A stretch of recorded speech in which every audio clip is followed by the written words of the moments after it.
आप सभी विद्यार्थियों का स्वागत है Subhash study centre YouTube channel पर। और आज है 12 अगस्त। जी हाँ, आज है 12 अगस्त और आज रक्षाबंधन का पर्व बड़ी ही खुशी के साथ मनाया जा रहा है। आशा करता हूं कि आप भी बड़ी हर्षोल्लास के साथ रक्षाबंधन के इस पवित्र को मना रहे होंगे। और आज की इस वीडियो में मैं लेकर के आया हूं क्लास 10th के छात्रों के लिए हिंदी विषय के महत्वपूर्ण प्रश्न जो 2023 बोर्ड परीक्षा में 100% पूछे जाएंगे। यदि आप इन प्रश्नों को तैयार कर लेते हैं तो आपके बोर्ड परीक्षा में ये प्रश्न जरूर पूछे जाएंगे। तो इन प्रश्नों को आप जरूर तैयार कर लीजिएगा और साथ ही आप चैनल को सब्सक्राइब जरूर कर लीजिएगा, क्योंकि यहां पर अब आपको रोजाना क्लास 10th हिंदी विषय, जी हाँ, क्लास 10th हिंदी विषय, सामाजिक विज्ञान विषय तथा ग्रह विज्ञान और चित्रकला विषय से भी रिलेटेड वीडियो देखने को मिलते रहेंगे, जो आपकी बोर्ड परीक्षा 2023 के लिए वेरी इंपॉर्टेंट होंगे। क्योंकि अब की बार आपको 90+ पार अंक लाना है इन सब्जेक्ट में। तो आप चैनल के साथ जुड़ जाएं और वीडियो को शेयर करना भी ना भूलें। तो चलिए स्टार्ट करते हैं। हिंदी के ऐसे महत्वपूर्ण प्रश्नों को जान लेते हैं जो आपकी बोर्ड परीक्षा 2023 में 100% आएंगे। तो यहां पर और आप एक कार्य और करते रहिएगा, साथ साथ अपनी नोट्स भी बनाते रहिएगा, इन प्रश्नों को लिखते भी रहिएगा। तो यहां पर पहला प्रश्न है, रामचंद्रिका के रचयिता हैं। रामचंद्रिका के रचयिता कौन हैं? पहला विकल्प है तुलसीदास, दूसरा विकल्प है केशवदास, तीसरा विकल्प है मैथिली शरण गुप्त और चौथा विकल्प है जयशंकर प्रसाद। तो रामचंद्रिका के रचयिता कौन है? सही उत्तर क्या हो जाएगा? रामचंद्रिका के रचयिता हैं केशवदास। रामचंद्रिका किसकी रचना है? केशवदास जी की रचना है, यह तुलसीदास जी की रचना नहीं है। अगला है प्रश्न, जगन्नाथ दास रत्नाकर द्वारा रचित है।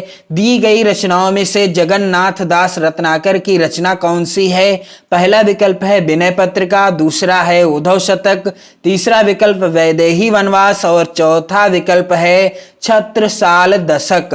तो जगन्नाथ दास रत्नाकर द्वारा रचित रचना कौन सी है? राइट आंसर हो जाएगा उद्धव शतक। अगला महत्वपूर्ण प्रश्न है तीसरा, गंगा अवतरण की रचना करने वाले कवि हैं। यहां पर पहला विकल्प है सुमित्रानंदन पंत, दूसरा है भूषण, तीसरा विकल्प है सूर्यकांत त्रिपाठी निराला और चौथा विकल्प है जगन्नाथ दास रत्नाकर। तो राइट आंसर क्या हो जाएगा कि गंगा अवतरण की रचना किसने की? जगन्नाथ दास रत्नाकर ने की। तो आप इन प्रश्नों को नोट जरूर करते रहिएगा। और इसी क्रम में अगला महत्वपूर्ण प्रश्न यहां पर, श्री कृष्ण गीतावली के रचयिता कौन हैं? यहां पर पहला विकल्प है तुलसीदास, दूसरा विकल्प है सूरदास, तीसरा विकल्प है भूषण और चौथा विकल्प है भारतेंदु हरिश्चंद्र। तो श्री कृष्ण गीतावली के रचयिता कौन हैं? उत्तर क्या हो जाएगा? गोस्वामी तुलसीदास। और गोस्वामी तुलसीदास जी की एक प्रसिद्ध रचना जिसका नाम क्या है? रामचरितमानस। आप ध्यान दीजिएगा, रामचरितमानस के रचयिता कौन हैं? गोस्वामी तुलसीदास जी हैं। और रामचरितमानस किस भाषा में लिखी गई रचना है? तो अवधी भाषा में लिखी गई रचना है। यदि पूछा जाता है रामचरितमानस की भाषा क्या है, तो अवधी भाषा है। अगला है प्रश्न, आंसू के रचनाकार हैं। दिए गए विकल्पों में से आंसू नामक रचना के रचनाकार कौन हैं? पहला विकल्प है महादेवी वर्मा, दूसरा विकल्प है जयशंकर प्रसाद, तीसरा विकल्प है हरिऔध जी और चौथा विकल्प है मैथिली शरण गुप्त। तो आपको यहां पर देखना है कि कौन सा विकल्प सही हो जाएगा। आंसू के रचनाकार कौन है? जयशंकर प्रसाद जी हैं। आप ध्यान दीजिएगा, आंसू जो रचना है यह जयशंकर प्रसाद जी के द्वारा रचित है। अगला है प्रश्न, कलम का सिपाही के रचनाकार कौन है? पहला विकल्प है प्रेमचंद, दूसरा विकल्प है हजारी प्रसाद द्विवेदी, तीसरा विकल्प है अमृत राय और चौथा विकल्प है हरिवंश राय बच्चन। तो कलम का सिपाही के रचनाकार हैं अमृत राय राय जी। अमृत राय जी के द्वारा यह लिखी गई रचना है। और कलम का सिपाही किस विधा की रचना है? तो यह जीवनी विधा की रचना है। और यह किसकी जीवनी है?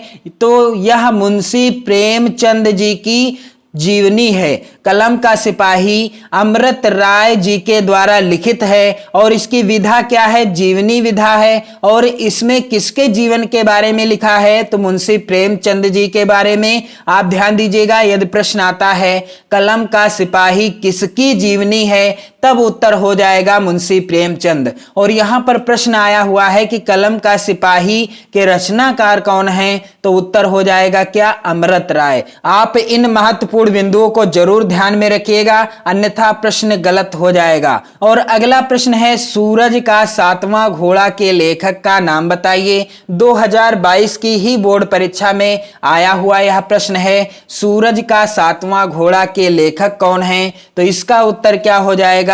धर्मवीर भारती। धर्मवीर भारती जी के द्वारा लिखी गई यह रचना है सूरज का 7वां घोड़ा। कौन है लेखक?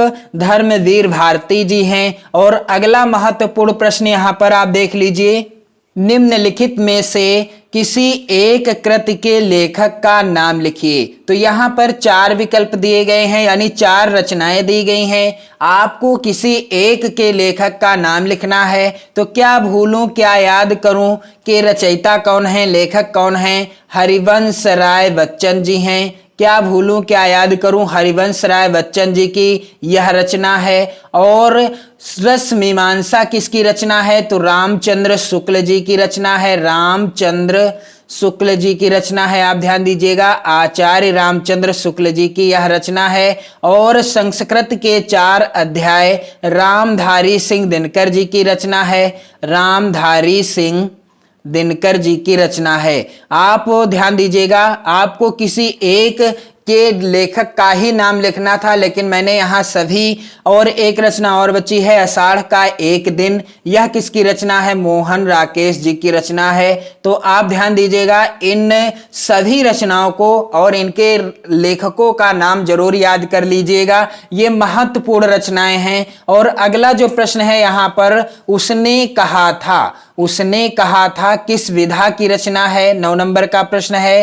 पहला है विकल्प उपन्यास, दूसरा है विकल्प यात्रावृत्त, तीसरा विकल्प है कहानी और चौथा विकल्प है आलोचना। तो उसने कहा था यह किस विधा की रचना है? कहानी विधा की रचना है। अगला है प्रश्न यहाँ पर, निम्नलिखित कथनों में से कोई एक कथन सही है।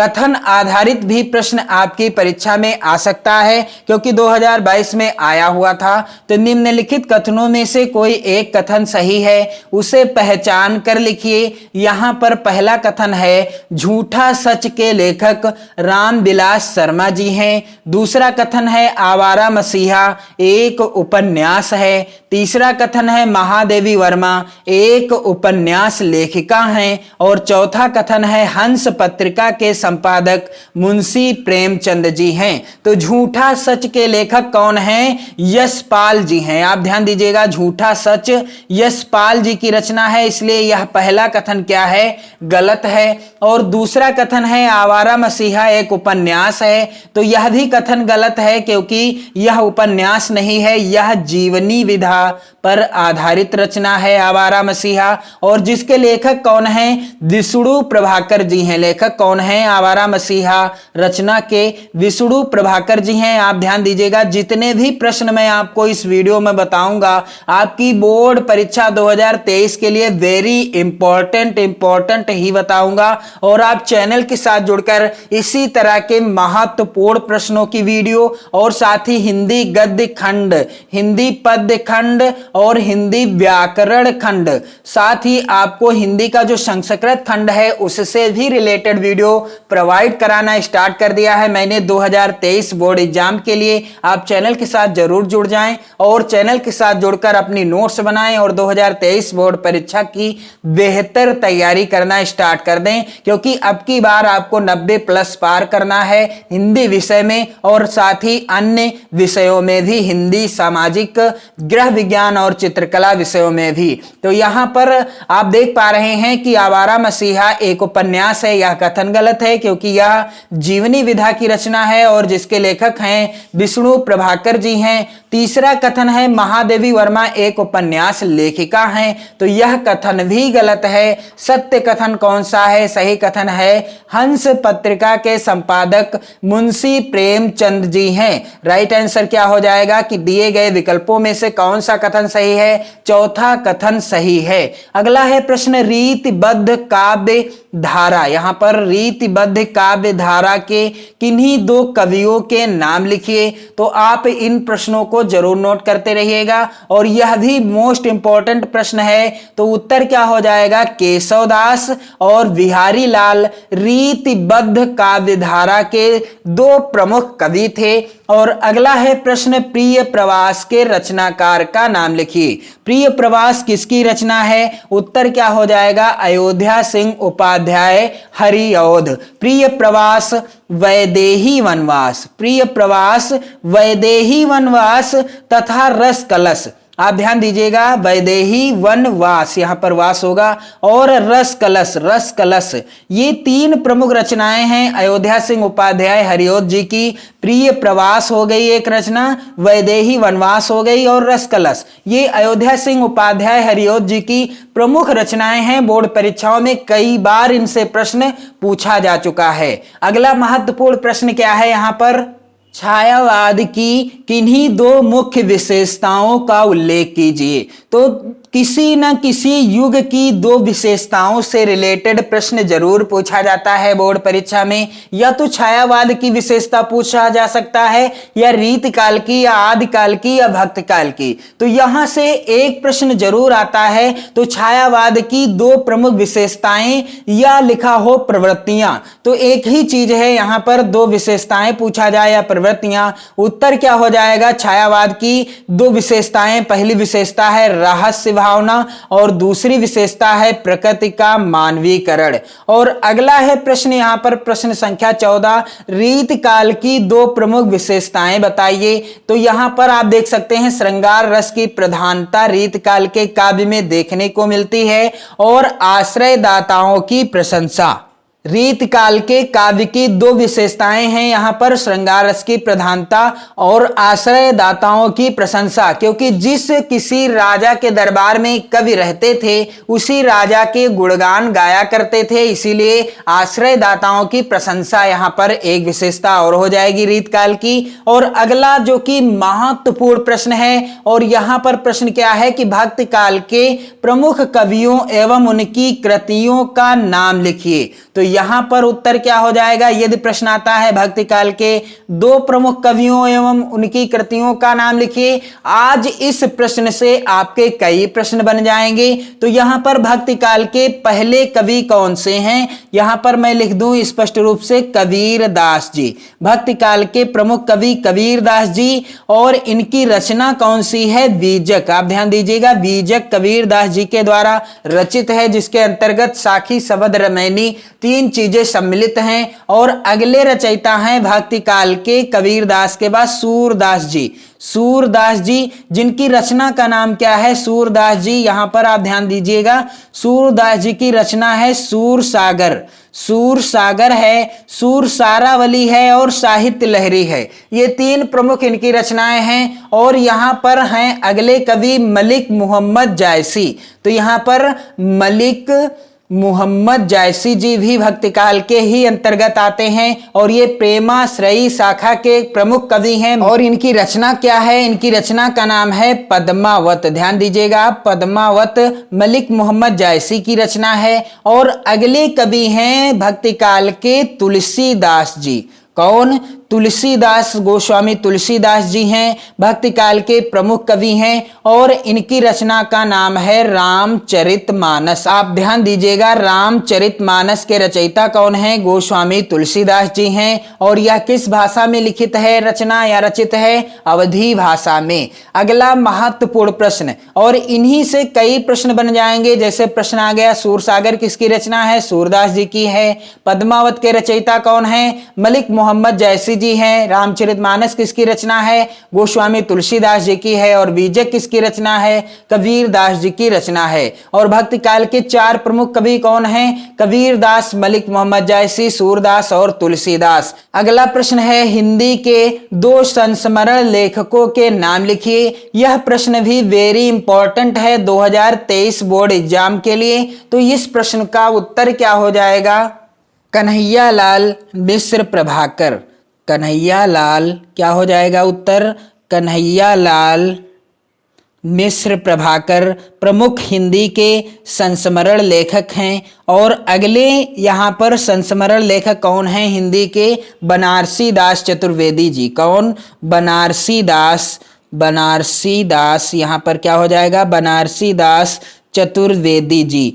तो आज के इस वीडियो में मैंने आपको हिंदी के ऐसे महत्वपूर्ण प्रश्नों को कराया है, महत्वपूर्ण प्रश्नों को बताया है जो आपकी बोर्ड परीक्षा 2023 के लिए अति महत्वपूर्ण हैं। इन प्रश्नों को आप जरूर नोट कीजिएगा और आप रक्षाबंधन के पवित्र त्योहार को हर्षोल्लास के साथ मनाएं। इसके बाद आपको स्वतंत्रता दिवस की भी तैयारी करनी है, क्योंकि 15 अगस्त को स्वतंत्रता दिवस है और 15 अगस्त का दिन हम सभी के लिए गौरवपूर्ण का दिन होगा, हम सभी के लिए सबसे अच्छा दिन होगा, क्योंकि इसी दिन सन 1947 को भारत को स्वतंत्रता मिली थी। तो आप सभी विद्यार्थियों को 15 अगस्त की अग्रिम शुभकामनाएं। आप 15 अगस्त को हर्षोल्लास के साथ मनाएं। इसके बाद 2023 बोर्ड परीक्षा के लिए आप मेहनत और लगन के साथ तैयारी करना स्टार्ट कर दीजिएगा। चैनल के साथ जुड़कर वीडियो को शेयर करना ना भूलें। जय हिंद।